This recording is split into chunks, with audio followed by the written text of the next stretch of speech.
The Persian Gulf stretched dark and endless beneath a moonless sky, its surface like black glass reflecting nothing but the cold indifference of deep water.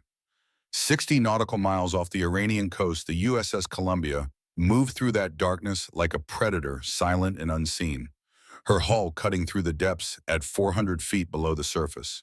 Inside the submarine's cramped combat information center, Commander Catherine Brennan stood perfectly still, her eyes locked on three monitors displaying streams of code that moved faster than most human minds could process. She was 48 years old with short gray hair, already going silver at the temples, and calm gray-blue eyes that seemed to see through problems rather than at them.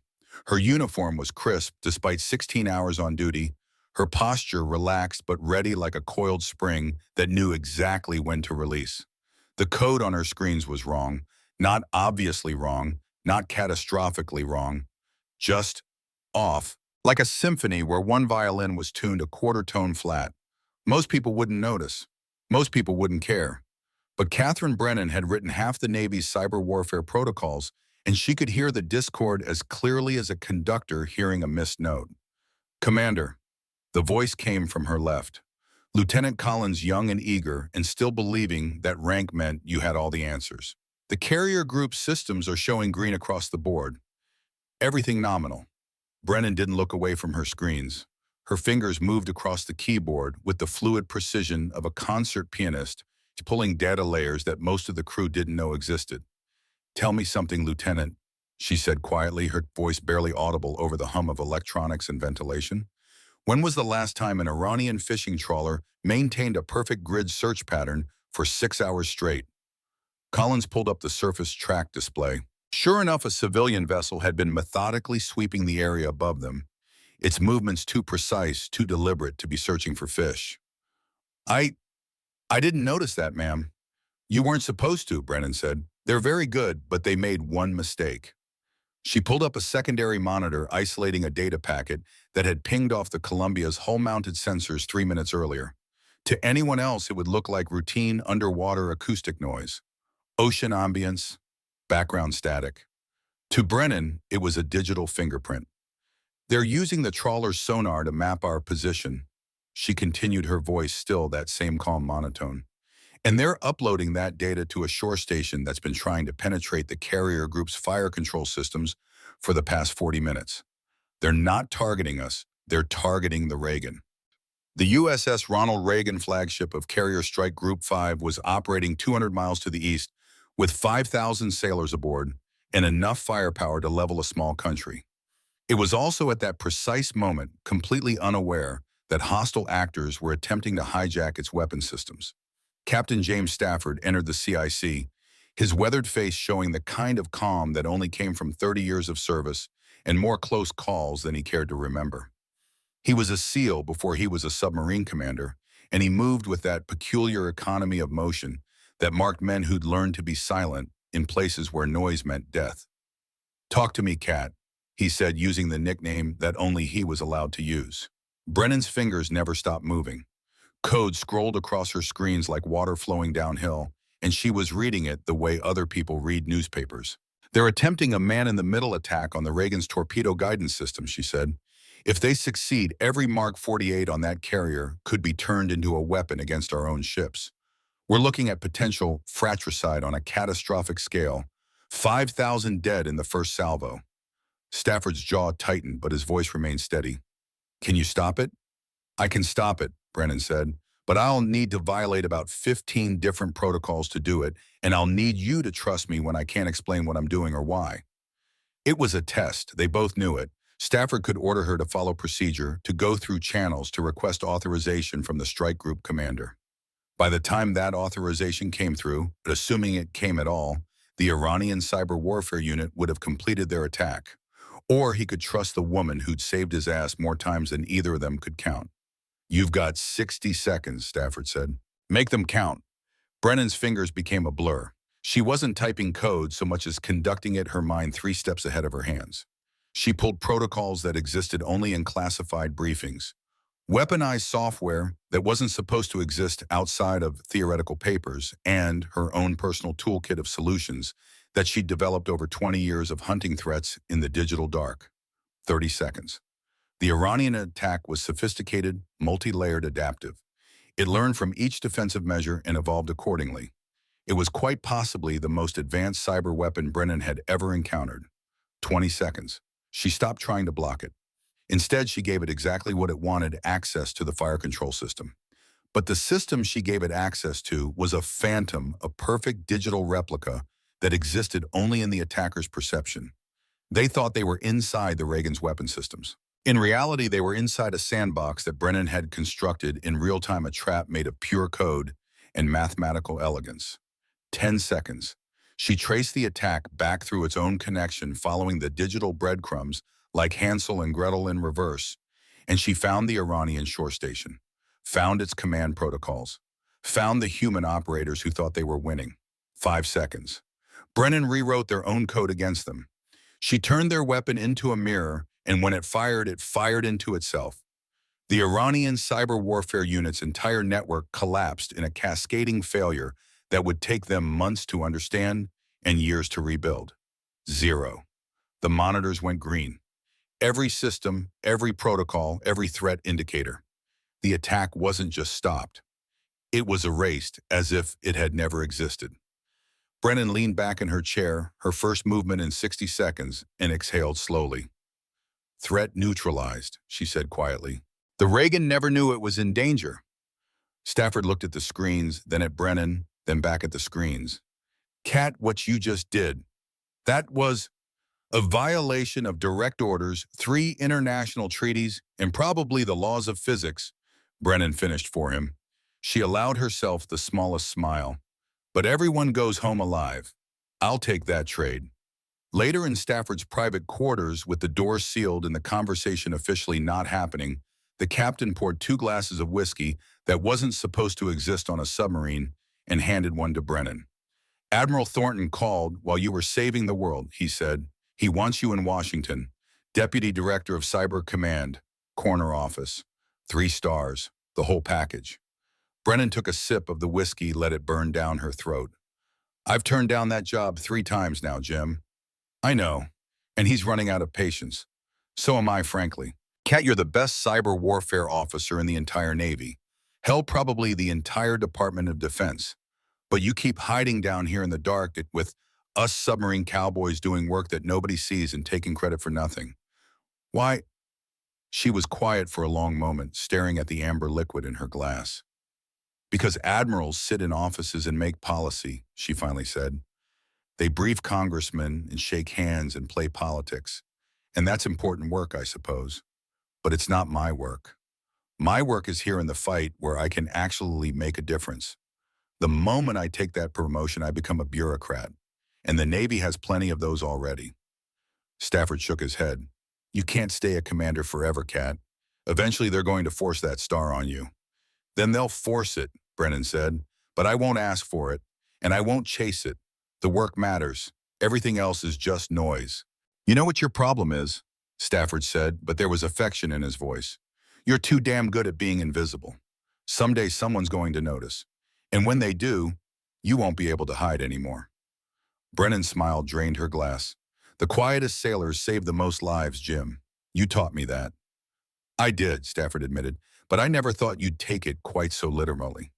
The memory dissolved like smoke, and Catherine Brennan found herself standing in the pre-dawn fog of a very different morning 7 years later, and 1,000 miles away from that submarine, and that conversation, and that version of herself, who'd still believed she could stay in the shadows forever. Mare Island, Naval Shipyard, California, October 2025. The fog was thick enough to taste rolling in from the San Pablo Bay like a living thing, swallowing the buildings and walkways in gray obscurity. Brennan stood at the main gate now, 55 years old, and wearing the 2 stars of a rear admiral, though you wouldn't know it from looking at her.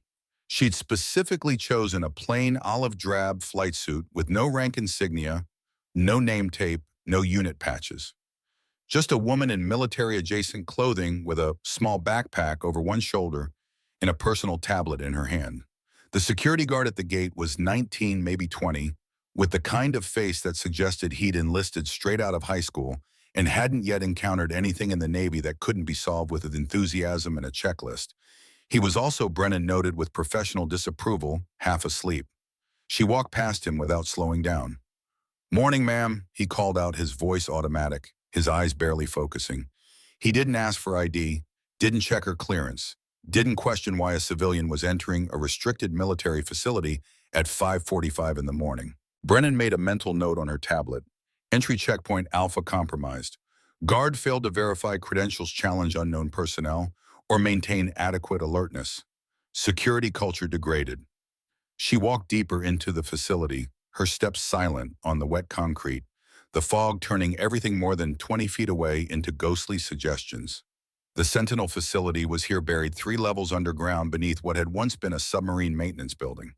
From the outside, it looked abandoned. From the inside, it was the most advanced cyber warfare training center in the world. Brennan knew this because she'd designed it. Every line of code, every protocol, every system. She'd spent 3 years of her life building Sentinel from the ground up, creating the digital nervous system that would train the next generation of cyber warriors. And then she'd walked away from it, turned down the command position, and disappeared back into the operational darkness where she'd always felt most comfortable. But you couldn't build something that important and not wonder how it was doing. Couldn't create a child, even a digital one, and not check in occasionally to see if it was growing up right. So here she was, unannounced, uninvited, invisible. She passed through 3 more security checkpoints, each one as lax as the first. At checkpoint, Bravo the guard was reading a magazine. At checkpoint, Charlie the guard waved her through without looking up from his phone. At checkpoint Delta, there was no guard at all, just an unmanned desk and a sign-in sheet that nobody had touched in 3 days. By the time Brennan reached the main entrance to the Sentinel facility, she had documented 14 separate security violations, any one of which could have allowed a hostile actor to penetrate the facility's defenses. The heavy steel door was unlocked. Not just unlocked, propped open with a rubber doorstop, presumably to make it easier for the night shift to move equipment. Brennan removed the doorstop, let the door close properly behind her, and descended into the heart of Sentinel. The command deck was enormous, a cathedral of technology carved into the bedrock beneath Mare Island, 3 stories tall, 50 yards across, filled with holographic displays and quantum processors, and enough computing power to run a small country. Blue light bathed everything cool and clinical, making the 50-plus personnel scattered throughout the space look like figures in a dream. At the center of it all, on a raised platform that gave him a commanding view of the entire operation, stood Captain Derek Vaughn. He was 42 years old, broad-shouldered and barrel-chested, with the kind of voice that had been trained to carry across a flight deck in a storm. His uniform was immaculate, creased with military precision, his chest heavy with medals and ribbons, that spoke of a career spent commanding ships and men and never ever being questioned. "Peterson," Vaughn's voice cracked like a whip. "That delay is unacceptable. In combat, 2 seconds means everyone dies. Do you understand me?" A young ensign, Peterson, jumped as if he'd been struck. "Yes, sir. Sorry, sir." "Sorry doesn't cut it. Sorry gets good sailors killed. Run that sequence again, and this time pretend like you actually know what you're doing." The ensign's hands shook as he returned to his console.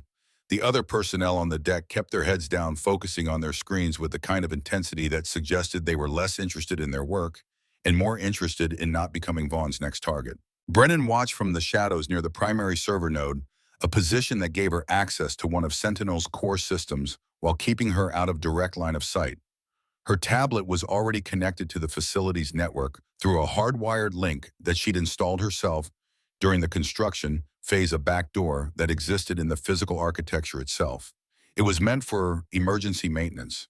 Today it was her window into everything that was happening. She pulled up the personnel files. Captain Derek Vaughn, promoted to command of Sentinel 8 months ago, previously commanded a guided missile destroyer. Excellent marks in ship handling and tactical warfare. Zero background in cyber operations or systems architecture. His assignment here was political, the result of a well-connected admiral wanting to give a protege a prestigious posting.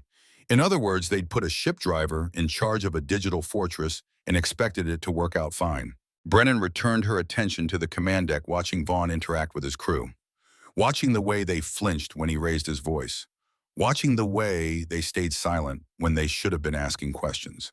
Watching a culture of fear slowly poisoning what should have been a culture of excellence. Near one of the secondary consoles, she spotted Petty Officer First Class Emma Sinclair, 28 years old, reading a technical manual during a lull in operations. Brennan recognized her from the personnel files, top marks in every training course degree in computer science, from Georgia Tech recommendations from every instructor she'd ever worked with. Exactly the kind of person Sentinel needed.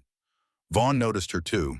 He strode across the deck, his boots striking the metal floor with sharp, angry precision. Sinclair! The petty officer looked up, startled.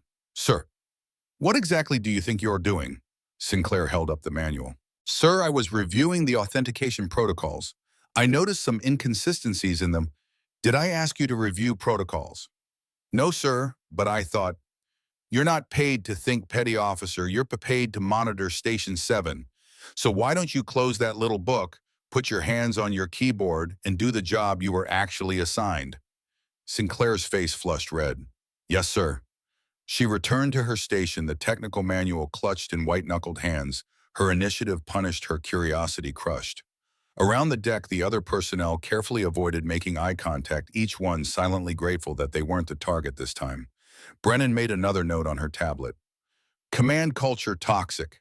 Crew trained to fear leadership rather than trust it.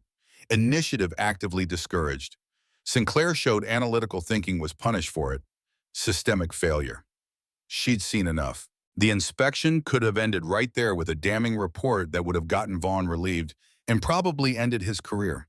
But Brennan had learned a long time ago that reports didn't change culture. Only experience did. Only the kind of lesson that burned itself into memory and stayed there forever. So she stayed in the shadows and waited for the right moment. It came 20 minutes later. Lieutenant Garrett Mitchell, 26 years old and fresh from the Naval Postgraduate School's Cyber Operations program, noticed her first.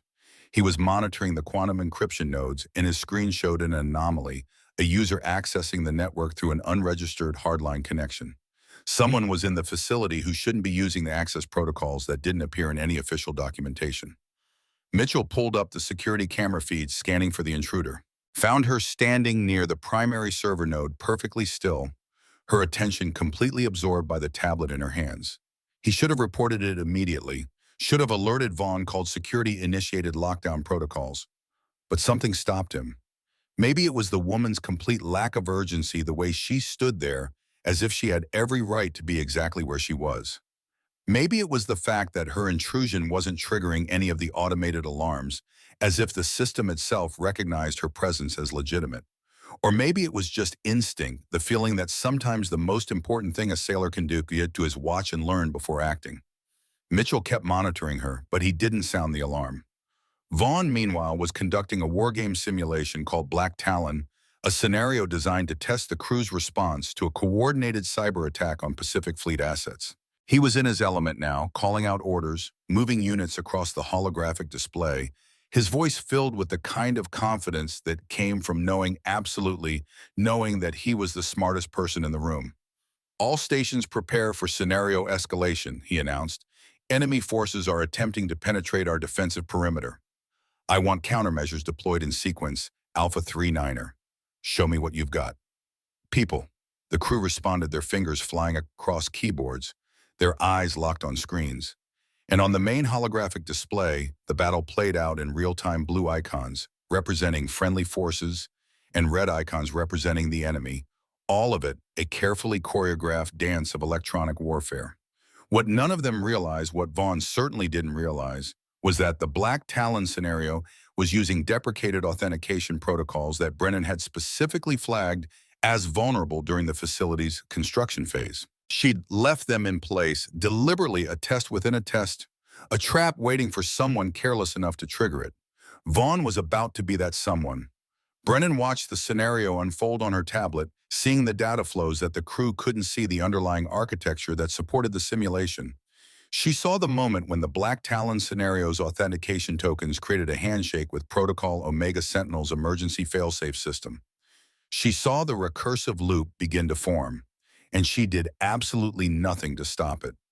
Vaughn was still conducting his simulations, still barking orders, still completely unaware that he was about to trigger a catastrophic system failure. He noticed Brennan at the same moment. The first error message appeared on the main display. Excuse me? His voice cut across the command deck like a knife.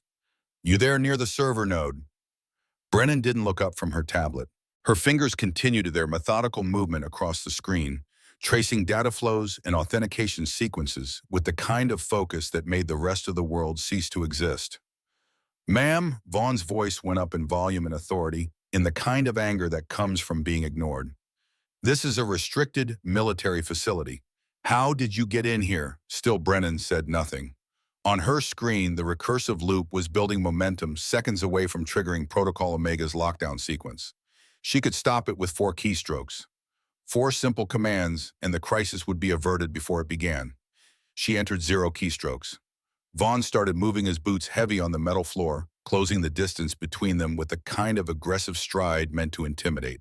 He was 6'2" and 210 pounds of muscle and authority. Brennan was 5'7" and 145 pounds of calm observation. Ma'am, I asked you a question. He was 10 feet away now, his face flushed red, his hands clenched into fists. This is classified space. I need to see your authorization right now. Brennan's eyes never left her tablet. The recursive loop hit critical threshold, and Protocol Omega activated. The change was subtle at first, a single line of crimson code appearing on the main holographic display, a small error message that 99% of the crew wouldn't even notice. But it was there and it was spreading, and within seconds, it would become impossible to ignore. Vaughn reached Brennan looming over her with all the physical authority his size and rank could muster. For the last time, identify yourself, or his hand shot out, grabbed her upper arm, fingers digging into muscle hard enough to leave bruises. He spun her around with the kind of force that was meant to shock, to intimidate, to remind her exactly who was in control here. And then he slammed her back against the cold steel bulkhead of the server rack. The impact wasn't gentle, wasn't careful. It was the kind of physical dominance that some men used when they'd run out of words and needed to reassert control through violence. The metallic thud echoed across the command deck, cutting through the ambient hum of electronics and ventilation. The room went silent. Every conversation stopped. Every keystroke paused. 50 sets of eyes turned toward the confrontation, and what they saw made them deeply, profoundly uncomfortable. Their commanding officer, a captain in the United States Navy, physically assaulting what appeared to be a civilian woman for the crime of being somewhere he didn't think she should be. Vaughn leaned in his face, inches from Brennan's, his voice a low, threatening hiss that somehow carried to every corner of the room. I gave you a lawful order. Identify yourself and your purpose here, or I will have you in the brig so fast your head will spin. Do you understand me? Brennan's eyes finally lifted from her tablet. They were calm, gray-blue like the ocean before a storm. They held no fear, no anger, no surprise. They looked at Vaughn with the kind of analytical detachment that a scientist might use to observe an interesting but ultimately insignificant specimen. Her body language was wrong too. Vaughn might not have noticed it, blinded as he was by his own authority, but anyone with training in close-quarters combat would have recognized it immediately. She wasn't bracing herself against the bulkhead in fear or submission. She was balanced, perfectly centered, her weight distributed in a way that would allow her to strike from 6 different angles. Her hands looked relaxed, but they were positioned exactly where they needed to be for maximum leverage and damage. She could have ended Vaughn in about 2 seconds. Could have broken his nose, crushed his windpipe, torn in his eyes, dropped him to the deck in a heap of agony and regret. She chose not to. Instead, she spoke for the first time, her voice quiet and measured, and carrying the kind of authority that didn't need volume. Your security failed at 4 checkpoints, Captain. Your crew is afraid to think. Your simulation is using deprecated authentication protocols. And you just committed assault on a superior officer. Vaughn's face went from red to purple. Superior officer, lady, you're not even wearing Sir, Gale, Mitchell's voice cut through from across the deck, sharp with urgency. We've got a problem. On the main holographic display, the single line of crimson code had become 10, then 100, then 1,000. Error messages cascaded across every screen, spreading through the system like blood through water.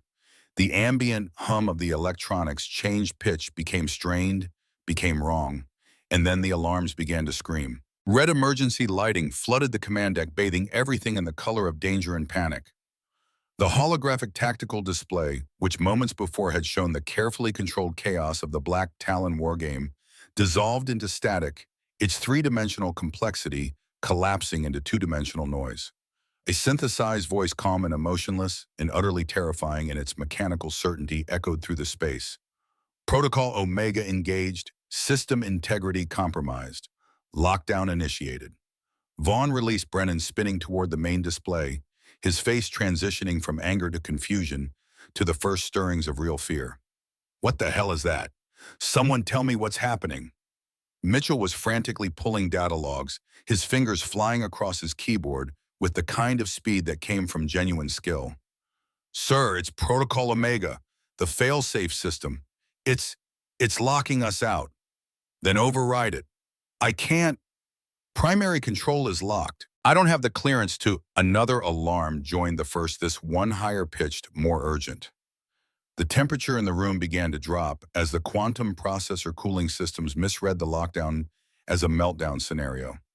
Core meltdown prevention active, the synthesized voice announced. Helium vent in 10 minutes. Evacuate immediately. 10 minutes. 10 minutes until the facility's liquid helium cooling system would vent directly into the command deck, flash freezing everything and everyone in a tomb of supercooled air. 10 minutes until 53 people would die from a safety system meant to protect them. The crew's professionalism fractured. A junior officer ran to the main door, pulled the emergency release. Nothing happened. The electromagnetic locks had engaged 3 tons of reinforced steel, sealed tight enough to survive a direct nuclear strike. "We're locked in," the officer shouted, his voice cracking with the edge of panic. "The doors won't open." Wow, Vaughn was moving now, striding to the command chair, his authority reasserting itself through sheer force of will. Somebody override this. Now that's an order. But orders meant nothing to a system that didn't recognize his authority. All across the command deck, personnel were typing commands that went nowhere, pulling protocols that had been locked out, attempting overrides that bounced back as access denied. The holographic display continued its dissolution. The simulation they'd been running completely lost in the cascade of system failures. Console lights that should have been green were turning red one after another like dominoes falling in slow motion. Vaughn grabbed the communications panel, his hand shaking slightly as he keyed the microphone. "Sentinel Control, this is Vaughn. We have an emergency situation. We need immediate override authority." Static, the communications system was isolated, cut off by Protocol Omega's lockdown. Sentinel Control, respond. More static. They were alone. Mitchell pulled up the system logs, his eyes scanning thousands of lines of code, looking for the source of the failure. And there, buried in the authentication handshake, he found it. A specific data packet deliberately crafted that had triggered Protocol Omega's recursive loop. "Sir," he said, his voice quieter now, stunned by what he was seeing. "This isn't a malfunction. Someone deliberately injected this trigger code. This is a test." Vaughn's head snapped toward Mitchell. "A test? Who the hell would—" He turned back toward Brennan. She hadn't moved from her position against the bulkhead.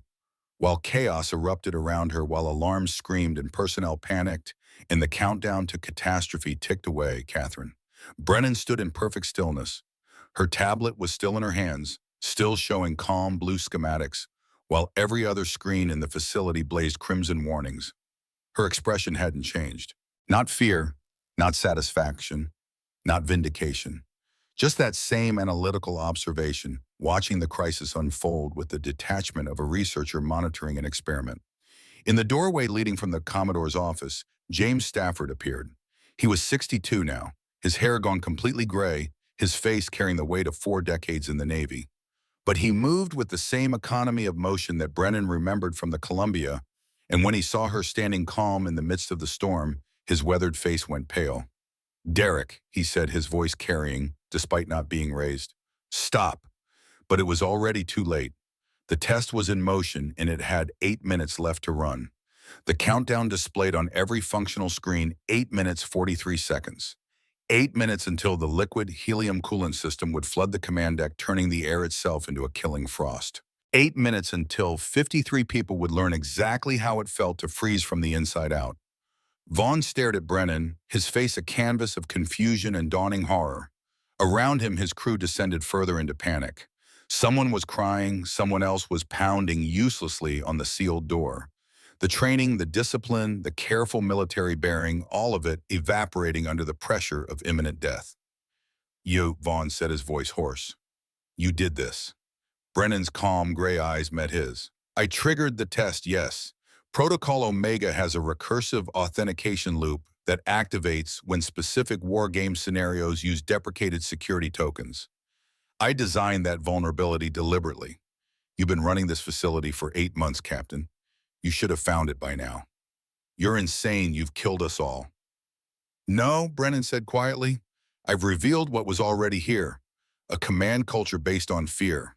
A crew trained to obey rather than think. Security so compromised that a hostile actor could walk through your front door without being challenged. These vulnerabilities were killing you slowly. I'm just making it visible faster. Stafford pushed through the panicked crew, his presence creating a small island of calm in the chaos. Cat, how long? Brennan checked her tablet without urgency. 7 minutes, 31 seconds. Long enough. For what? For him to understand what he doesn't know. Stafford's jaw tightened, but he nodded. He'd seen Brennan work before, knew that her methods were unorthodox but effective. Still, 7.5 minutes was cutting it close even for her. Vaughn had regained some composure, channeling his fear into action. Chief Webb, can we manually override the cooling system? Senior Chief Petty Officer Marcus Webb, 48 years old with 26 years of service, looked up from his console. His face was pale but steady. Negative, sir. The quantum core is sealed. We'd need a plasma torch in 20 minutes just to cut through the housing, then disconnect the helium feeds. They're controlled by the same system that's locked us out. We can't access them. Vaughn spun toward Mitchell. Lieutenant, you're supposed to be our cyber warfare specialist. Do something. Mitchell's hands were already moving, fingers flying across his keyboard with desperate speed. Sir, I'm trying to trace the authentication loop, but it's buried in layers of encryption I've never seen before. This code it's beyond anything in our training manuals. Because it was beyond their training manuals. Brennan had written Protocol Omega using techniques that wouldn't be declassified for another 5 years, mathematical principles that existed only in theoretical papers in the classified depths of NSA research divisions. It was quite deliberately impossible for anyone but her to crack. 6 minutes. A young ensign near the rear of the deck lost control, hyperventilating, his hands shaking so badly he couldn't work his console. Petty Officer Sinclair moved to him without being ordered, placed a steadying hand on his shoulder, spoke in low, calm tones that Brennan couldn't hear but could easily read. The ensign's breathing slowed. He wasn't okay, but he was functional. Brennan noted it. In the midst of crisis, when the command structure had collapsed, Sinclair had stepped up, natural leadership emerging when it was needed most. Vaughn was at the communications panel again, trying every frequency, every backup system. Mayday, Mayday, this is Sentinel Command. We have a catastrophic system failure and require immediate assistance. Does anyone copy? Static answered him. Protocol Omega had severed every connection to the outside world. Mayday, somebody respond. More static. They were in a tomb, sealed and forgotten. 5 minutes. The temperature continued to drop. Personnel were starting to see their breath, small clouds of condensation forming in the red emergency lighting. The quantum processors hummed with strain, their cooling systems preparing for the massive thermal shock of a helium vent. Mitchell stopped typing.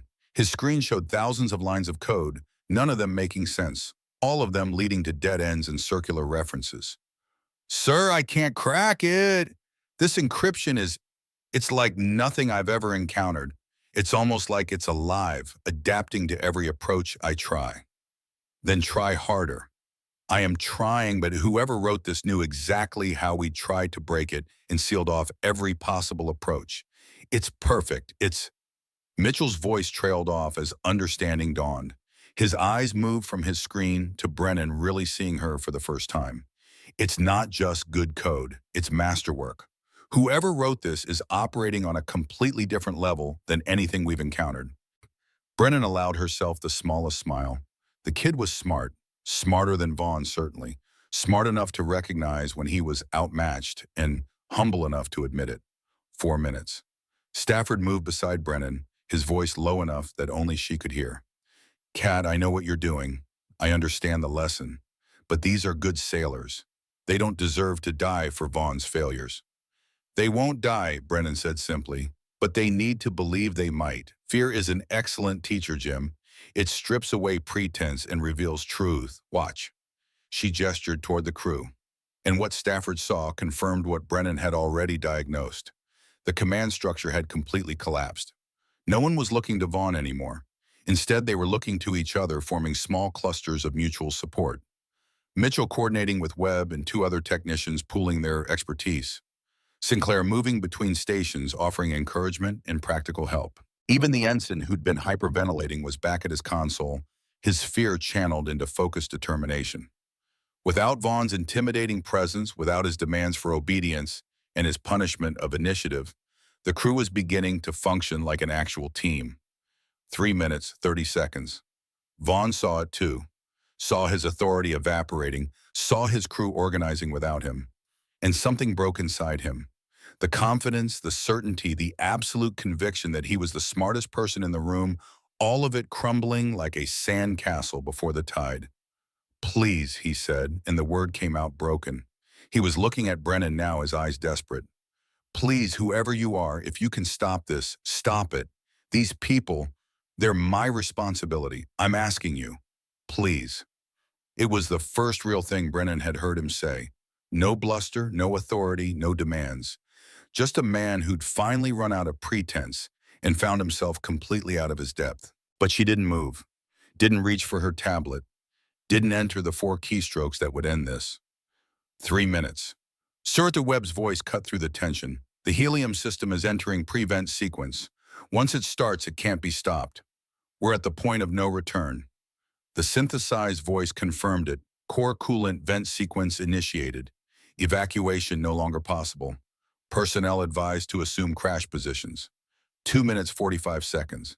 Mitchell stood up from his console, his young face showing the kind of calm acceptance that came from knowing death was inevitable. Admiral Stafford, he said, his voice surprisingly steady, if this is the end, I want you to know it's been an honor serving under your command.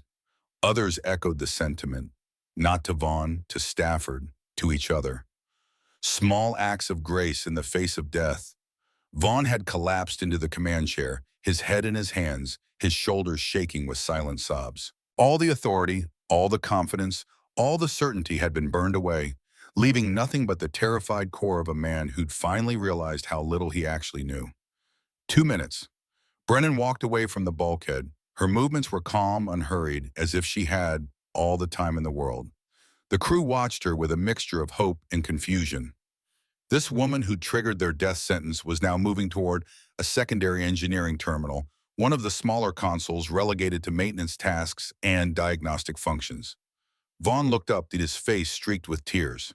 What are you doing? Brennan didn't answer. She pulled the coiled cable from her flight suit pocket, a custom piece of hardware that nobody in the facility had ever seen before. One end plugged into a shielded maintenance port below the engineering console, a port so obscure that most of the crew didn't know it existed. The other end connected to her personal tablet.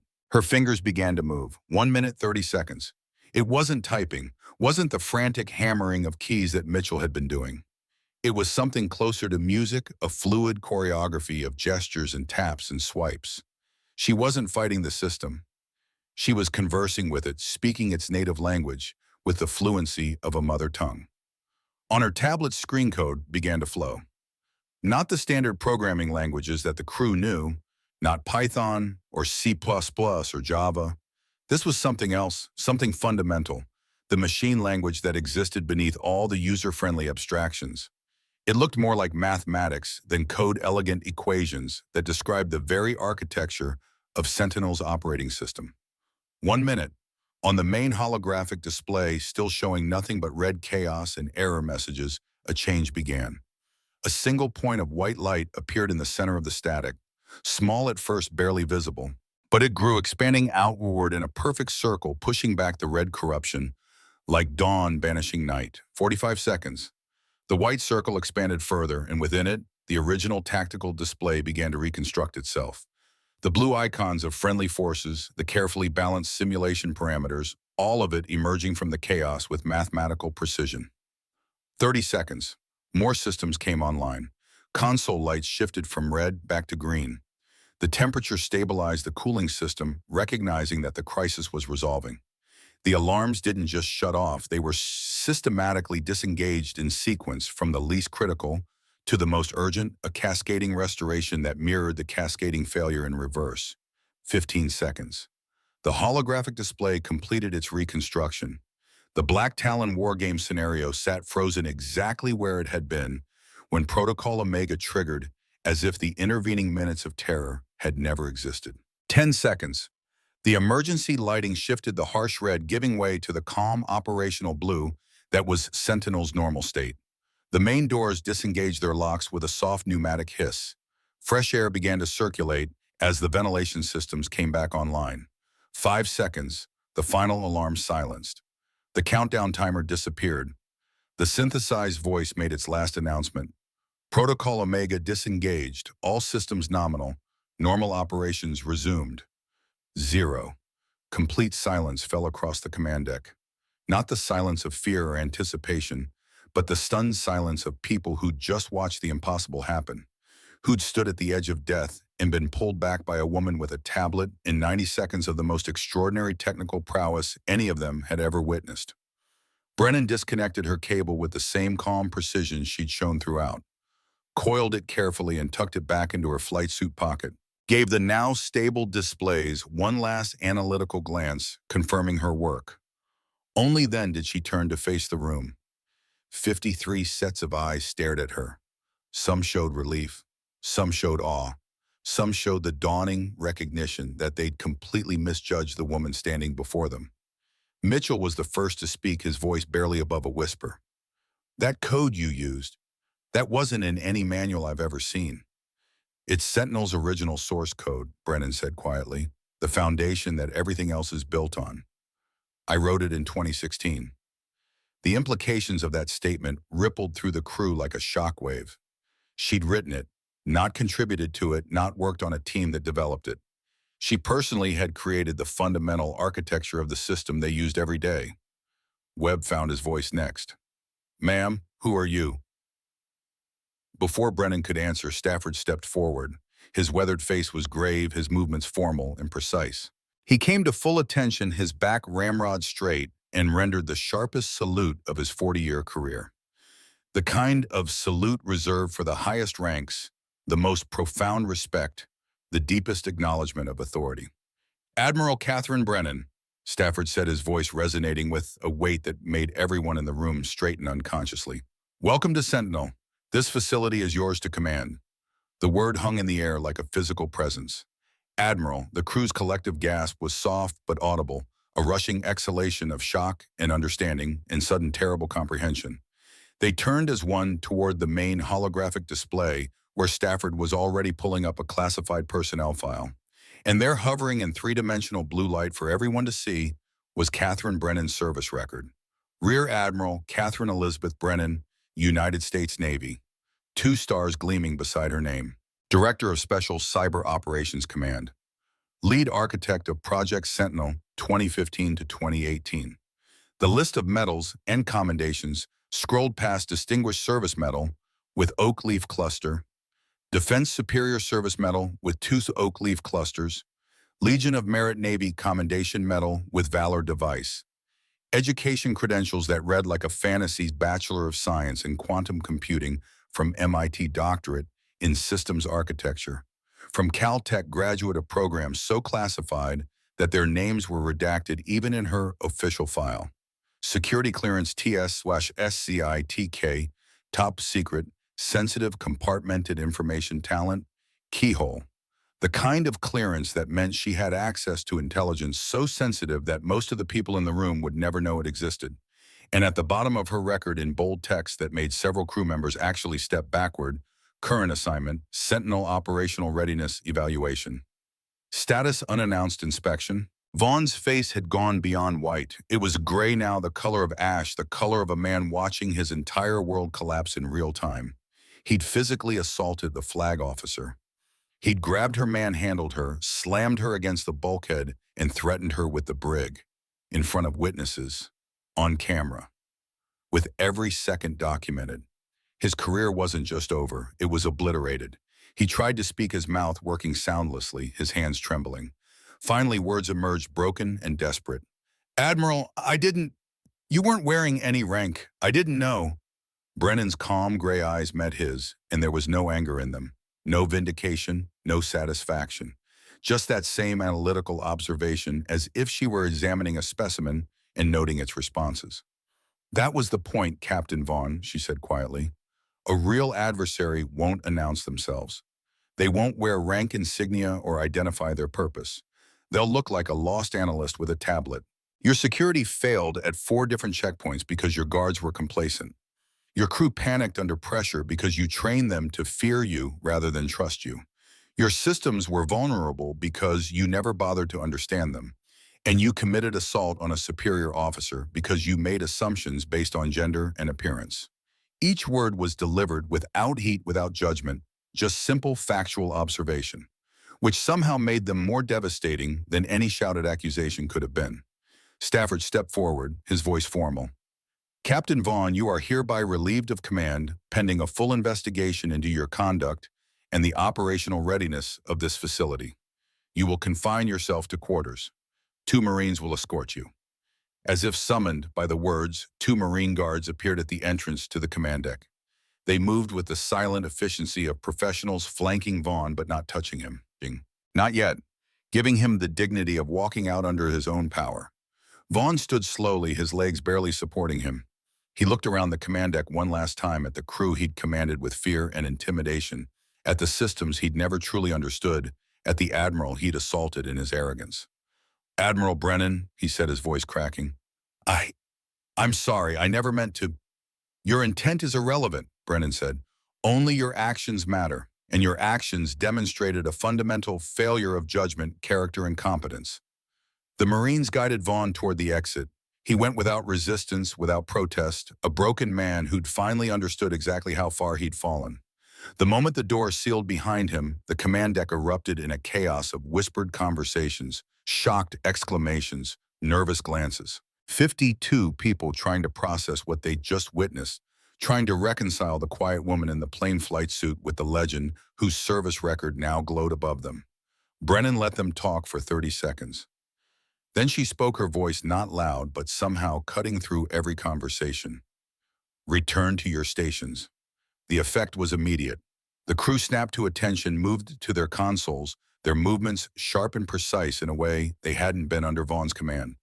This wasn't fear driving them. It was respect, the deep bone-level recognition that they were in the presence of genuine authority.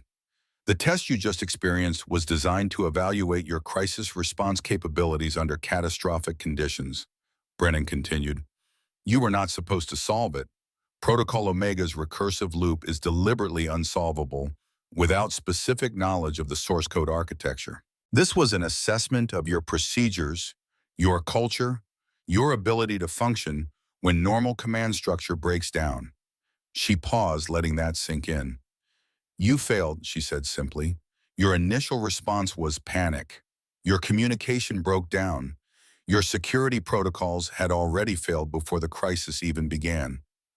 But," and here her voice softened slightly, the first hint of warmth creeping into that analytical tone, "but when the command structure collapsed, when you could no longer rely on orders from above, you began to function as a team. Lieutenant Mitchell coordinated technical response without being told. Chief Webb provided systems expertise. Petty Officer Sinclair maintained morale and assisted personnel in distress. Even in failure, you demonstrated the potential for excellence." Mitchell, still standing at his console, spoke up. His voice was respectful but curious. "Admiral, the code you used to resolve the crisis, I pulled the system logs. It's not in any manual or training program I've ever seen." "Because it's Sentinel's original source code," Brennan said. "The foundation layer that everything else is built on. What you've been trained on are abstractions, user interfaces, standardized protocols, approved procedures. I showed you the machine language beneath all of that, the raw architecture." She walked to Mitchell's console, gestured for him to pull up the logs. When the code appeared on his screen, she traced one elegant equation with her finger. "This is a recursive authentication bypass using quantum entanglement principles," she said. It doesn't exist in your training manuals because the mathematics behind it won't be declassified for another 3 years. But I needed it when I built Sentinel, so I developed it myself. Mitchell stared at the code with the kind of reverence usually reserved for religious texts. It's beautiful. It's like poetry in mathematics. Efficiency is its own form of elegance, Brennan said. Every line serves multiple purposes.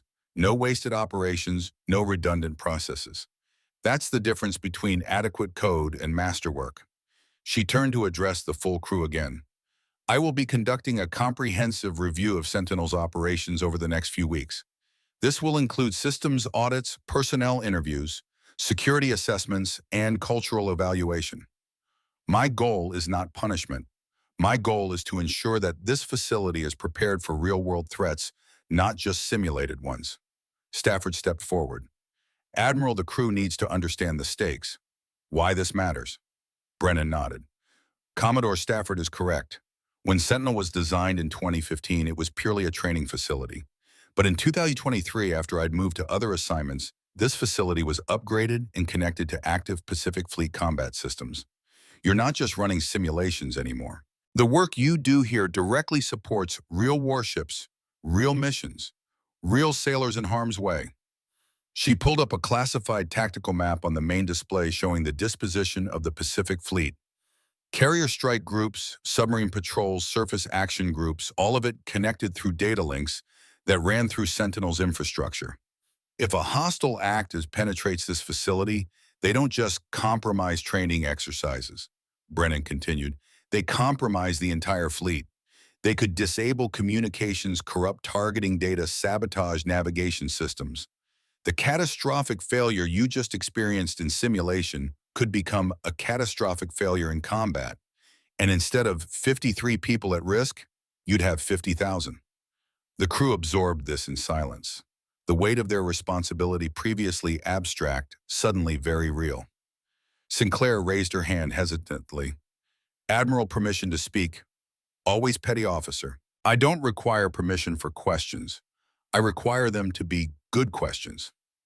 Ma'am, the authentication protocol issue I noticed 3 weeks ago, Captain Vaughn told me to stop wasting time on theoretical problems. Was that related to today's failure? Brennan pulled up Sinclair's original report, which had been filed and subsequently ignored. You identified a buffering lag in the encryption handshake sequence. You were correct that lag is caused by legacy authentication tokens, creating latency in the data stream. It's not a critical failure on its own, but it's part of the same vulnerability architecture that allowed Protocol Omega to be triggered. So if he'd listened to me, if Captain Vaughn had fostered a culture where junior personnel felt safe raising concerns, yes, this vulnerability might have been addressed months ago. That's the lesson here, petty officer. Technical competence matters, but it's worthless in a culture of fear. Brennan looked around the command deck, making eye contact with personnel across all ranks. I need to be clear about something. Captain Vaughn's failure was not unique to him. It's systemic in military culture. We promote people for tactical excellence, for leadership under fire, for ability to command ships and aircraft. But we often fail to promote for technical depth, for intellectual curiosity, for the kind of quiet competence that prevents crises rather than responding to them. She gestured to the displays around them. This facility represents the future of warfare, not ships trading gunfire, not aircraft dropping bombs, but invisible battles fought in milliseconds by people who understand systems architecture and code elegance and the mathematical principles underlying modern technology. Your enemy won't look like an enemy. They'll look like routine network traffic. They'll hide in the spaces between legitimate operations. And the only way to defeat them is to understand the battlefield at a level deeper than they do. Mitchell spoke again. Admiral, how do we get to that level? How do we learn to see what you see? Brennan was quiet for a moment, considering. You start by questioning everything. By refusing to accept that's how we've always done it as an answer. By being willing to admit ignorance so you can eliminate it. By valuing understanding over compliance. She turned to Stafford. Commodore, I'm formally requesting Lieutenant Mitchell as my temporary assistant for this evaluation. I need someone who can bridge the technical and operational aspects of the assessment. Granted, Stafford said immediately. Mitchell looked stunned. Ma'am, I'm honored, but I'm not sure I'm qualified. You identified the test signature in the system logs when no one else did, Brennan said. You asked good questions. You admitted when you were outmatched. Those are the qualifications that matter. The technical knowledge can be taught. Intellectual humility cannot. She checked her tablet, noted the time. It's been a long morning, secure from general quarters. Return to normal watch rotation. Tomorrow at Iro 800, I want all senior staff in the conference room for initial briefing. Dismissed. The crew dispersed slowly, still processing everything that had happened. As they moved to their stations or headed for the exits, Brennan noticed them touching the bulkhead where Vaughn had slammed her against the server rack. Tentative touches, almost reverent, as if the spot had become significant. Stafford noticed too. They're already building a mythology around you. Mythologies are dangerous, Brennan said. They turn people into symbols instead of teachers. Too late, Kat. You walked in here as a stranger, exposed every weakness, triggered a crisis that should have killed everyone, then saved them with a display of technical mastery that most of them couldn't begin to comprehend. That's not a teacher. That's a legend. Brennan allowed herself a small smile. Then I'll have to work extra hard to be human. Come on, Jim, you and I need to talk about what happens next. They walked towards Stafford's office, leaving the command deck to buzz with excited conversations with detailed recountings of every moment, with the beginning of a story that would be told and retold until it took on a life of its own. The day the ghost walked the bridge. The day the silent Admiral revealed herself. The day everything changed. Behind them, young Garrett Mitchell sat at his console, staring at the lines of code that Brennan had used to save them all, trying to understand the elegant mathematics that had seemed like magic. His fingers moved across his keyboard, tentatively tracing the logic following the pathways. Beside him, Emma Sinclair pulled up her original authentication report, the one that had been ignored, and began to expand it. If Admiral Brennan valued questions, then Sinclair had hundreds of them. And in his quarters under Marine Guard, Derek Vaughn sat on his bunk and stared at nothing, his mind replaying every moment of his catastrophic failure, understanding for the first time in his life exactly how much he didn't know. The education had begun. 3 days after Protocol Omega's activation, Catherine Brennan sat in what had been Derek Vaughn's office, surrounded by data that told the story of systemic failure. Personnel files spread across 3 monitors. Security audit logs scrolling past on a 4th. Training records, incident reports, maintenance schedules, communication transcripts. The digital autopsy of a facility that had been dying slowly for months. Garrett Mitchell stood beside her desk, a tablet in his hands. Dark circles under his eyes from 72 hours of minimal sleep. He'd thrown himself into the evaluation with the intensity of a man who'd glimpsed something extraordinary and desperately wanted to understand it. The pattern is consistent across all departments, Mitchell said, pulling up a chart that showed crew performance metrics over the past 8 months. When Captain Vaughn took command, efficiency dropped 17% in the first quarter. Error rates increased. Personnel transfer requests tripled. But nobody reported it up the chain because reporting problems was punished. Brennan finished. She'd seen this pattern before in other commands, other services. Fear-based leadership created a culture of silence, and silence allowed rot to spread unchecked. What about the security breaches I documented on entry? I interviewed all 4 guards personally. They all said the same thing. Captain Vaughn emphasized speed over thoroughness. He wanted VIP visitors processed quickly to avoid delays. The guards interpreted that as permission to be lax with everyone. Brennan made a note. One careless order filtered through a culture of compliance becomes systemic failure. What did you find on the technical side? Mitchell's expression grew troubled. That's where it gets worse. I've been reviewing the system logs for the past 3 months. There have been 17 minor intrusion attempts. Routine probes, the kind we see constantly. But 6 of them use techniques that suggest sophisticated state actors. China, probably Russia. They were mapping our defenses. He pulled up the intrusion signatures, and Brennan studied them with the focused intensity of a chess master analyzing an opponent's opening moves. The patterns were subtle, carefully disguised as routine network traffic. Most security analysts would have missed them entirely. You found these yourself, she asked. Petty Officer Sinclair found the first 3. I found the others after she showed me what to look for. Brennan looked up interested. Sinclair identified state-level intrusion attempts and reported them. She tried. Captain Vaughn told her she was being paranoid, logged her reports as low priority, and never forwarded them to Cyber Command. That was worse than incompetence. That was dereliction. Brennan pulled up the intrusion logs herself, tracing the attack vectors with practiced efficiency. What she found made her jaw tighten, the only outward sign of anger she'd shown since arriving. These weren't just probes, she said quietly. They were preparing for a coordinated attack, mapping our architecture, identifying vulnerabilities, establishing digital footholds. If they'd launched their primary assault, they could have penetrated Sentinel's core systems in under 5 minutes. Mitchell's face went pale. And with Sentinel compromised, they'd have access to the entire Pacific Fleet's operational data, ship positions, communication protocols, weapons systems integration. It would be Pearl Harbor in the digital age. Brennan stood paced to the window overlooking the command deck below. Personnel moved with visible purpose, now their posture different than it had been 3 days ago. More alert, more engaged. The culture was already shifting even without Vaughn's toxic presence. "We need to shore up the defenses," Mitchell said. "Redesign the security architecture, implement new authentication protocols." "No," Brennan said. Mitchell looked confused. "Ma'am, we need to teach the crew to think like defenders instead of operators. I can redesign the security protocols, but that's just putting a new lock on the same door. What happens when I leave and the next vulnerability emerges? Will they recognize it? Will they know how to adapt?" She turned back to face him. "I'm not here to fix Sentinel, Lieutenant. I'm here to teach the people who run it to fix themselves. That's the only sustainable solution." A knock at the door interrupted them. Stafford entered carrying 2 cups of coffee and the kind of expression that suggested he had news Brennan wouldn't like. "The preliminary court-martial paperwork for Vaughn came through," he said, handing Brennan one of the cups. "JAG wants your formal statement about the assault." Brennan sipped the coffee, considering. "What's your read on him, Jim?" Stafford settled into a chair, his weathered face thoughtful. "Derek Vaughn is an ass. Arrogant, dismissive, completely out of his depth, technically.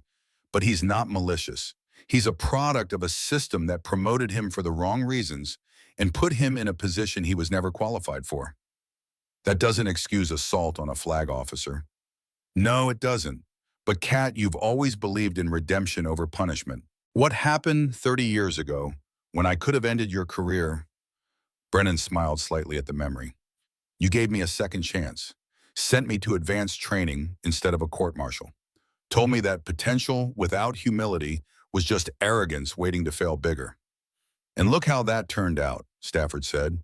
"You became the finest officer I've ever served with. So I'm asking, does Vaughn deserve the same chance you got?" Brennan was quiet for a long moment, staring into her coffee cup. "The difference is I crashed a drone. Derek Vaughn nearly got 53 people killed through negligence and attacked a superior officer. The scale is different. Is it, or are you just older and less forgiving?" That hit home. Brennan looked at Stafford, saw the gentle challenge in his eyes. He wasn't wrong. She'd become harder over the years, less willing to tolerate failure, more demanding of excellence. It was effective, but it was also limiting. "What would you recommend?" she asked. "Give him Yuma. 2 years managing supply, logistics in the desert. No command authority, no glory, just the kind of unglamorous work that forces you to see the people who actually make the Navy function. If he learns from it, he might salvage something. If he doesn't, he'll fade into obscurity. Either way, it's more merciful than destroying him publicly." Brennan nodded slowly. "Arrange it. Non-judicial punishment for the assault. It goes in his record permanently. Reassignment to logistics. If he performs well, maybe he gets another chance. If not, he's done." "I'll draft the orders," Stafford said. He stood paused at the door. "You're doing the right thing, Kat." After he left, Mitchell spoke carefully. "Admiral, permission to ask a personal question?" "Granted." "Why are you being merciful to someone who attacked you and failed this command so badly?" Brennan returned to her desk, pulled up an old photo on her personal files. A young lieutenant, barely 25 years old, standing beside the wreckage of a prototype surveillance drone. Her face in the photo showed arrogance mixed with shock, the expression of someone who just learned they weren't as smart as they thought. "That's me 33 years ago," she said. I was an E4 who'd just received my commission. Brilliant, arrogant, absolutely certain I knew better than everyone else. Captain Stafford told me not to fly that drone without backup systems installed. I ignored him, flew it anyway, crashed it into San Diego Bay. $3 million in taxpayer money gone. Mitchell studied the photo. What happened?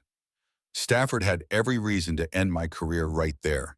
Insubordination, destruction of government property, reckless endangerment. But instead, he sat me down and said something I've never forgotten. Brennan, you have potential, but potential without humility is just arrogance waiting to fail bigger. I'm giving you one chance to learn from this. Don't waste it. She closed the file. I didn't waste it, and maybe Derek Vaughn won't either. But the lesson only works if the failure burns deep enough to remember. That's why it'll be 2 years of daily reminders that he doesn't know everything. Mitchell absorbed this, then changed subjects. Admiral, what's the plan for the next 2 weeks? You mentioned a comprehensive evaluation. Brennan pulled up a schedule she'd drafted. Days 1 through 5, I observe normal operations without interfering. I want to see how the crew functions without Vaughn's presence. Days 6 through 10, they conduct individual mentoring sessions with key personnel. Days 11 through 14, we run stress tests, realistic threat scenarios that will push the crew to their limits. Day 15, final evaluation and recommendations. And after that, I return to Washington and you continue the work. This facility doesn't need me to babysit it. It needs competent people who understand the mission. A notification appeared on Brennan's tablet. She glanced at it and her expression shifted subtly, not quite concern, but increased attention. What is it? Mitchell asked. Automated alert from the intrusion detection system. Another probe's similar signature to the one Sinclair identified. Brennan was already moving, heading for the door. Come on, time for a practical lesson. They descended to the command deck where the evening watch was in progress. Fewer personnel than day shift, but the same level of alertness. Sinclair was at Station 7 monitoring network traffic, and she noticed the alert at the same moment Brennan arrived. Admiral, Sinclair said, standing at attention. We've got an anomalous data packet attempting to access the auxiliary authentication server. At ease, Petty Officer. Talk me through what you're seeing. Sinclair pulled up her analysis. The packet is disguised as routine system maintenance traffic, but the timing is wrong. Maintenance protocols run at both 300, not 2147. The source IP traces back to a commercial server farm in Seattle, but the routing suggests it bounced through at least 4 proxies. Good catch, Brennan said. What's your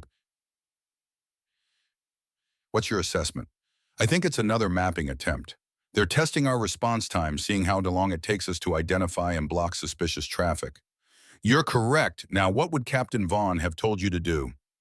Sinclair's expression tightened. Log it as low priority and continue monitoring. And what are you going to do instead? Sinclair looked uncertain, glancing at the other personnel on watch. Chief Webb was monitoring her from across the deck, and several technicians had stopped their work to observe. Permission to actively trace the intrusion and implement countermeasures, Sinclair asked. Denied, Brennan said. Sinclair blinked, surprised. Ma'am, you don't need my permission, Petty Officer. This is your watch. These are your systems. You identified a threat. You have the authority to respond. So respond. The words hung in the air like a challenge and an invitation. Sinclair looked at the data on her screen, then at Brennan, then back at the screen. Something shifted in her posture, a straightening, a squaring of shoulders. Chief Webb, she called out, her voice steady. I need you to isolate the auxiliary authentication server. We're going to let this intrusion attempt continue while we trace its origin. Webb moved immediately. Isolation in progress. You've got a clean sandbox, Sinclair. Sinclair's fingers began to move with new confidence. She set up a honeypot environment, a false target that would appear legitimate to the attacker while actually feeding them useless data. Then she began the reverse trace, following the intrusion back through its proxy chain. Brennan watched without interfering, but she pulled Mitchell aside and spoke quietly. This is what competent leadership looks like. I'm not doing the work. I'm creating the conditions where she feels safe doing the work herself. She's good, Mitchell observed. Why was she stuck at a basic monitoring station? Because Vaughn was intimidated by competence he didn't understand. Watch what happens when you remove that obstacle. Sinclair worked for 7 minutes, methodical and precise. She peeled back the proxy layers one at a time, documenting each hop, building a complete picture of the attack's infrastructure. Finally, she found the source, not Seattle, but a server in St. Petersburg, Russia. Got you, she muttered, then louder. Admiral, the intrusion originates from a known GRU cyber warfare facility. This is definitely state-sponsored. Excellent work, Brennan said. Now what do you do with that information? I should report it to Cyber Command through classified channels and implement blocking protocols to prevent future attempts from the same source. That's adequate, but adequate isn't excellent. Think bigger. Sinclair stared at her screen, and Brennan could see the wheels turning. If they're testing our response time, that means they're planning something larger. We could use this probe to feed them false information about our capabilities. Make them think we're slower to respond than we actually are. Better, Brennan said. Chief Webb, how long would it take to set up a false response profile? Webb considered. With Sinclair's help, maybe 90 minutes. We'd need to coordinate with Cyber Command to make sure we're not stepping on any ongoing operations. Do it, Brennan said. Sinclair, this is your operation. You design the false profile, Webb provides technical support, Mitchell coordinates with Cyber Command. I'll observe. She stepped back, letting the crew take ownership. And what unfolded over the next 2 hours was a masterclass in collaborative problem solving. Sinclair designed a response profile that would make Sentinel appear vulnerable in specific, carefully chosen ways. Webb implemented the technical architecture to support that deception. Mitchell navigated the bureaucratic requirements to get approval from higher authorities. Brennan watched it all, offering guidance only when specifically asked, letting them struggle through the difficult parts. This was how teams were built, not through top-down orders, but through shared challenges and mutual trust. By midnight, the false profile was active. The Russian intrusion attempt received exactly the response it was looking for: slow, inadequate, easily evaded. The attackers would report back that Sentinel's defenses were weak, that a more serious attack would likely succeed. They'd be wrong.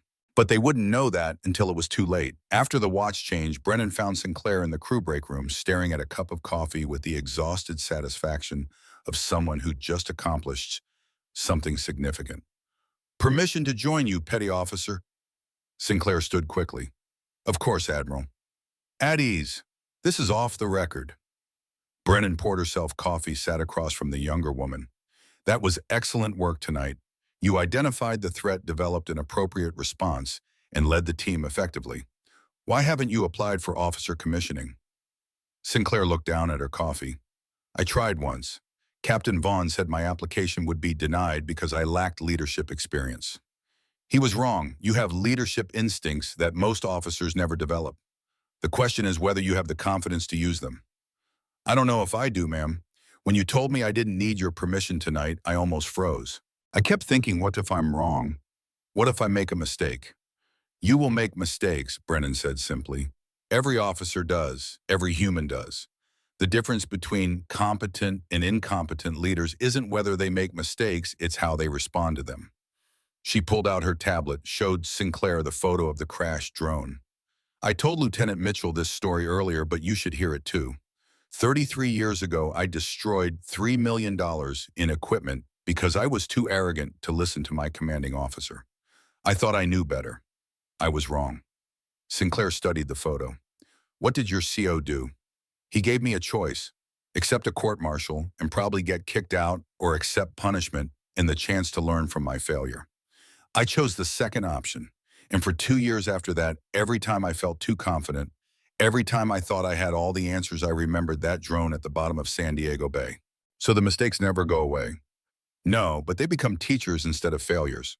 Brennan leaned forward. Emma, you're going to apply for commissioning again.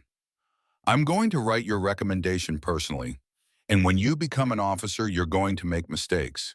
When that happens, I want you to remember this conversation and choose to learn rather than hide. Sinclair's eyes were bright with emotion. Why are you doing this for me?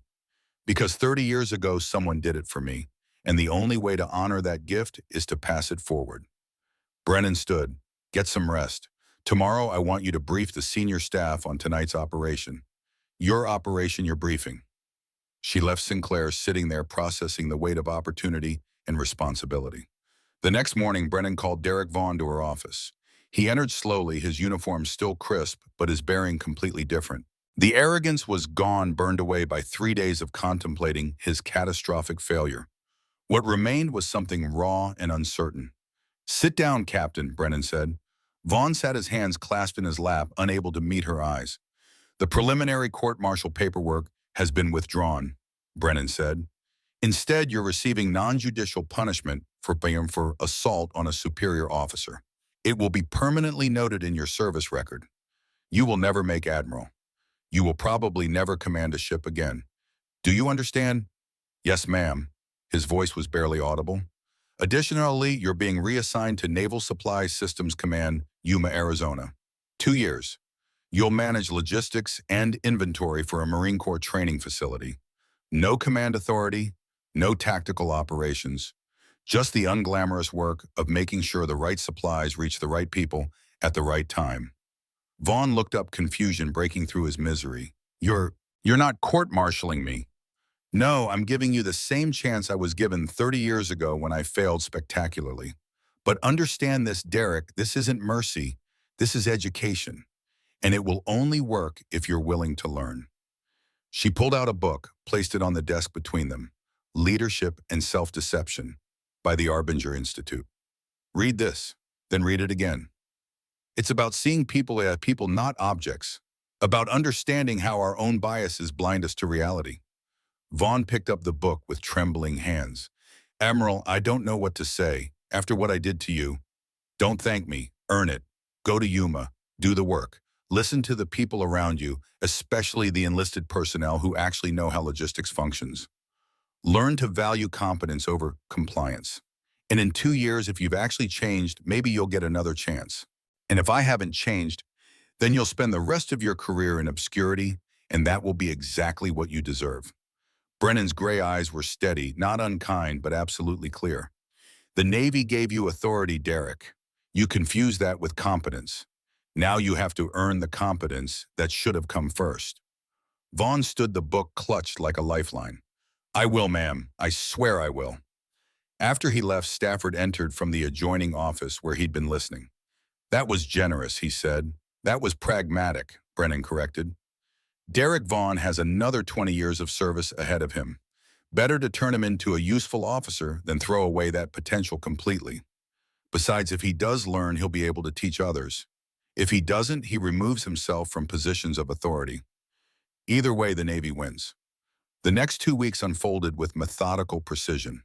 Brennan conducted individual sessions with every member of the senior staff, identifying strengths and weaknesses, developing personalized development plans.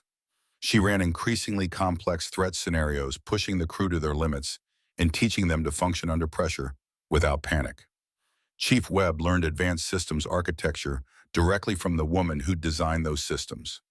Mitchell received intensive training in strategic cyber warfare planning. Sinclair discovered that her analytical mind was perfectly suited for threat pattern recognition. And slowly the culture of Sentinel transformed. Questions became encouraged rather than punished. Initiative was rewarded. Mistakes were treated as learning opportunities rather than failures requiring punishment. On day 14, Brennan ran the final evaluation, a realistic multi-vector cyber attack that simulated coordinated assault from 3 hostile nation-states simultaneously. It was the kind of scenario that would have destroyed Sentinel under Vaughn's command. Mitchell, now functioning as acting commander, coordinated the response with calm precision. Webb managed the technical defenses. Sinclair identified and countered the attack vectors. The crew worked together with the kind of seamless coordination that came from mutual trust and shared competence. They didn't just survive the attack. They dominated it, tracing the simulated threats to their sources and implementing countermeasures that would prevent similar attacks in the future. When the exercise ended, the command deck erupted in spontaneous applause, not for Brennan, but for each other. Brennan watched from the observation deck with Stafford beside her. "You rebuilt this place in 2 weeks," he said quietly. "No," Brennan corrected. "I showed them what was already there. They did the rebuilding themselves." On her final day, Brennan gathered the entire crew in the main briefing hall. 200 personnel, including off-shift rotations, filling every seat and lining the walls. She spoke for 30 minutes and they listened with complete attention. 3 weeks ago, I walked onto this base as a stranger. I found a facility with excellent technology and talented personnel, but a culture that prevented both from reaching their potential. Today, I'm leaving behind something different. Not perfect perfection is a myth, but functional, adaptive, ready. Many of you have asked me about leadership philosophy. It's simple: create conditions where others can be excellent. Captain Vaughn failed because he believed leadership was about control. It's not. It's about enablement. True competence is quiet, not because it's weak, but because it's confident. It doesn't need to announce itself. It simply is. The best warriors prevent wars. The best leaders create other leaders. The best teachers become irrelevant because their students surpass them. You are ready, not because you can follow orders, but because you can think. Not because you're fearless, but because you can function despite fear. Not because you know everything, but because you know how to learn. The enemy will not announce themselves. They won't look like enemies. Your advantage isn't in seeing the uniform. It's in seeing the capability. In understanding systems deeply enough to recognize when something is wrong. In trusting each other enough to admit when you need help. I'm returning to Washington. Lieutenant Mitchell will be promoted to Lieutenant Commander and assigned as Deputy Technical Director. Petty Officer Sinclair has been accepted for officer commissioning and will attend OCS next quarter. Chief Webb is being recognized for technical excellence and recommended for Master Chief. But my greatest accomplishment isn't any individual success. It's this: when I leave today, Sentinel will continue to function, will continue to improve, will continue to adapt. Because the culture you've built together doesn't depend on any single person. The applause was thunderous, but Brennan slipped out before it ended, uncomfortable with adulation. She found Stafford waiting by her car in the pre-dawn darkness. "Leaving without ceremony," he said, "just like you arrived. Ceremonies are for people who need validation. I just needed to do the work." They embraced old friends who'd served together longer than many marriages lasted. "When you retire, the Navy loses something irreplaceable," Stafford said. "The Navy doesn't need me. It needs people like Mitchell and Sinclair. I'm just the bridge between generations." She drove away as the sun rose over Mare Island, just another car leaving the base, another person going about their day. Nobody recognized the legend departing. Behind her in the Sentinel command deck, someone had installed a small plaque on the bulkhead where Vaughn had slammed her against the server rack. They called it the Admiral's Corner, and every person who passed it for years to come would touch it and remember the day a ghost walked among them and taught them to see themselves clearly. 6 months later, in the blazing heat of Yuma, Arizona, Derek Vaughn stood in a warehouse managing inventory for 3,000 Marines. The work was unglamorous, repetitive, and absolutely critical. He'd learned more about the Navy's actual operations in 6 months than he'd learned in 20 years of command. When a young lieutenant arrived arrogant and dismissive of the enlisted personnel, Vaughn pulled him aside and told him a story. The story spread as stories do, of a captain who thought he knew everything and an admiral who taught him he knew nothing. Of competence defeating arrogance, of quiet authority trumping loud commands. The legend grew. And in a classroom at MI, Professor Catherine Brennan taught advanced cybersecurity architecture to 40 students who had no idea they were learning from one of the greatest cyber warfare strategists in American history. She preferred it that way. The quietest heroes save the most lives. The best teachers create students who surpass them. The finest legacy is silence. And the ghost walked on. 2 weeks after Brennan's departure, the Russian attack came. Coordinated, massive, exactly as the probes had predicted.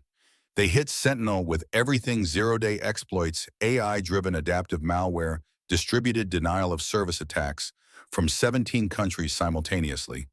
And they walked straight into Sinclair's trap.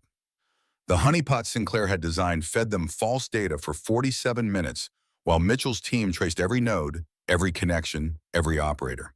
By the time the Russians realized they'd been deceived, the NSA had complete maps of their entire cyber warfare infrastructure. The counterattack was devastating. Not destructive. Brennan had taught them better than that. Surgical, precise, elegant. When it was over, Mitchell sent a single encrypted message to Brennan's personal account. "The ghost walked with us today. Mission successful. Zero casualties. Enemy capabilities degraded by estimated 60%. Sinclair sends her regards. Brennan's reply came 3 minutes later. I never doubted. Now teach someone else. CB.